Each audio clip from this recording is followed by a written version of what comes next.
জাহান্নাম নামক জাহান্নামে 11 শ্রেণীর লোক যাবে। এই 11 শ্রেণীর লোকদের মধ্যে প্রথম শ্রেণীর ব্যাপারে আলোচনা করেছি, যারা কাফির তারা। দ্বিতীয় শ্রেণীর লোক হচ্ছে অন্যায়ভাবে মানুষ হত্যা করে। তৃতীয় নম্বরে যারা অহংকারী তারা। আল্লাহ রাব্বুল আলামিন সূরা জুমার 60 নম্বর আয়াতে বলে, আলাইসা ফি জাহান্নামা মাসওয়াল লিল মুতাকাব্বিরিন। অহংকারীদের আবাস স্থল কি জাহান্নাম নয়? নাউযুবিল্লাহ। আল্লাহ রাব্বুল আলামিন সূরা মুমিনুনের 60 নম্বর আয়াতে বলেন, ইন্নাল্লাযীনা ইস্তাকবিরুনা আন ইবাদাতি সায়াদখুলুনা জাহান্নামা দাখিলিন।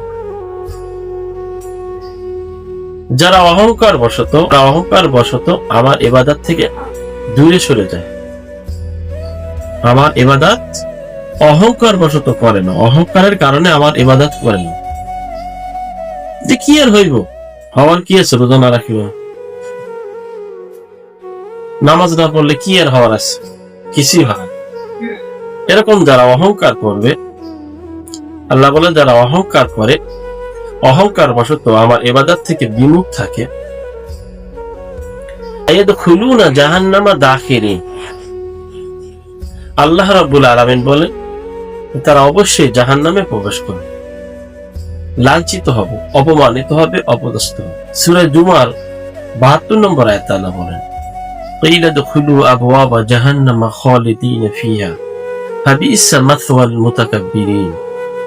আল্লাহ রাব্বুল আলামিন বলেন তোমরা জাহান্নামের বিভিন্ন দরজা দিয়ে প্রবেশ করো স্থায়ীভাবে বসবাস করার জন্য। নাউযুবিল্লাহ। তাতে স্থায়ীভাবে বসবাস করার জন্য তোমরা জাহান্নামে যে কোনো দরজা দিয়ে প্রবেশ করো। তার মানে কি?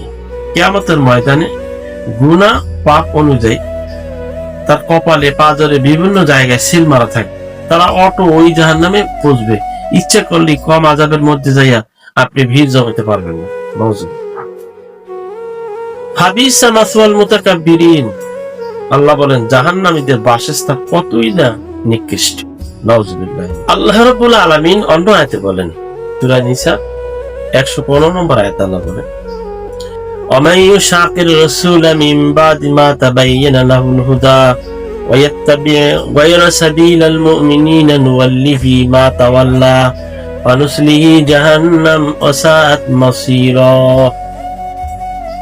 আল্লাহ রাব্বুল আলামিন বলেন কারণিকা সৎ পথ প্রকাশ হবার পর, সত্য পথ, সত্য রাস্তা আল্লাহ রাব্বুল আলামিন রাসূল পাক সাল্লাল্লাহু আলাইহি ওয়াসাল্লামের এই সত্য বিধান, কোরআনের বিধান স্পষ্ট হবার পর, কোরআনের বিধান স্পষ্ট হওয়ার পর সে যদি রাসূলের বিরুদ্ধাচরণ করে, কোরআনের বিধান স্পষ্ট হওয়ার পরে যদি কোরআনের বিরুদ্ধাচরণ করে, রাসূলের বিরুদ্ধাচরণ করে এবং মুমিনদের পথ ব্যতীত অন্য কারো পথ অবলম্বন করে, কেউ পথ ধরে খাজা বাবা, কেউ ধরে বিভিন্ন লোকের আদর্শ ধরে, আল্লাহ রাসূলের আদর্শ বাদ দিয়ে। যেমন মুশরিকরা তারা বলে মা ওয়াজাদনা আলাইহি আবানা, আমার বাপ দাদা করেছে আমরা করি। মুসলমানদের মধ্যে এরকম কিছু বের হয়েছে যারা তাদের বাপ দাদার আদর্শ, তাদের নেতার আদর্শ ইত্যাদি ইত্যাদি মানুষের আদর্শ নিয়ে তারা রাসূলের আদর্শ খোঁজে। তবে গায়রা সাবিলিল মুমিন নুওয়াল্লিহি মা তাওয়াল্লা। আল্লাহ বলেন সে যেদিকেই ফিরে যাইতে চাইবে আমি আল্লাহ তাকে ওই দিকেই ফিরাই দেব। নাউযুবিল্লাহ। ওয়া নুসলিহি জাহান্নাম, আর তার জন্য রয়েছে জাহান্নাম। ওয়া সাআত মাসীরা, আর এই জাহান্নাম কতই না নিকৃষ্ট। বুঝতে পেরেছেন? আল্লাহ রাব্বুল আলামিনের সঠিক পথ, রাসূল পাক সাল্লাল্লাহু আলাইহি ওয়াসাল্লামের, আল্লাহ রাব্বুল আলামিনের হুকুম, রাসূলের সঠিক পথ প্রকাশিত হওয়ার পর কেউ যদি আল্লাহ রাসূলের রাস্তা বাদ দিয়ে, মুমিনদের পথ বাদ দিয়ে অন্য কারো আদর্শ অনুসরণ করে, আল্লাহ বলেন তার জন্য আমি আল্লাহ সে যেদিকে যাইতেছে আমি আল্লাহ তাকে সেদিকে রাইখা দেবে, সেদিকেই তাকে রাখবে। অনুসলিহি জাহান্নাম, তবে তার জন্য রয়েছে জাহান্নাম।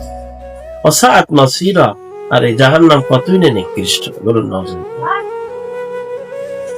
তাহলে আয়াত দ্বারা আমরা কি পেলাম? যে আল্লাহ রাসূলের পথ এর বাইরে যদি আমরা যাই তাহলে আমাদের জন্য ভয়ঙ্কর শাস্তি। হাদিস বলবো عن ابي هريره رضي الله تعالى عنه ان رسول الله صلى الله عليه وسلم قال كل امتي يدخلون الجنه الا من ابى قيل من ابى يا رسول الله صلى الله عليه وسلم قال من اتاني دخل الجنه ومن عصاني فقد ابى মুশরিক সাহাবী হযরত আবু হুরায়রা রাদিয়াল্লাহু তাআলা আনহু তিনি বলেন রাসূল আকরাম সাল্লাল্লাহু আলাইহি ওয়াসাল্লাম ইরশাদ করেছেন যে কুল্লু উম্মতি ইয়াদখুলুনাল জান্নাহ, প্রত্যেক উম্মতই জান্নাতে যাবে। বলুন সুবহানাল্লাহ। ইল্লা মান আবা, যারা আমাকে অস্বীকার করে, আমার বিধানকে যারা মানে না, আমার আদর্শকে যারা বাদ দিছে, তারা ব্যতীত। ইল্লা মান আবা ইয়া রাসূলুল্লাহ সাল্লাল্লাহু আলাইহি ওয়াসাল্লাম। সাহাবীরা প্রশ্ন করলেন, ইয়া রাসূলুল্লাহ, আপনার আদর্শ মানে না, তারা জাহান্নামে যাবে, এরকম মানুষ আবার কারা? আল্লাহ নবী বললেন, ক্বালা মান আতানি দাখালাল জান্নাহ। আল্লাহ নবী বললেন, যারা আমার আনুগত্য করবে। রাসূলের আনুগত্য করা মানে হচ্ছে ব্যক্তি জীবন, পারিবারিক জীবন, সামাজিক জীবন, অর্থনৈতিক জীবন, রাজনৈতিক জীবন, সকল ক্ষেত্রে আল্লাহ রাসূলের আনুগত্য করা লাগবে, তাহলে আমরা জান্নাতে যেতে পারবো। ওমান আসানি ফাকাদ আবা, আর যে আমার রাস্তাকে অনুসরণ করবে না, মানবে না, সে জাহান্নামে।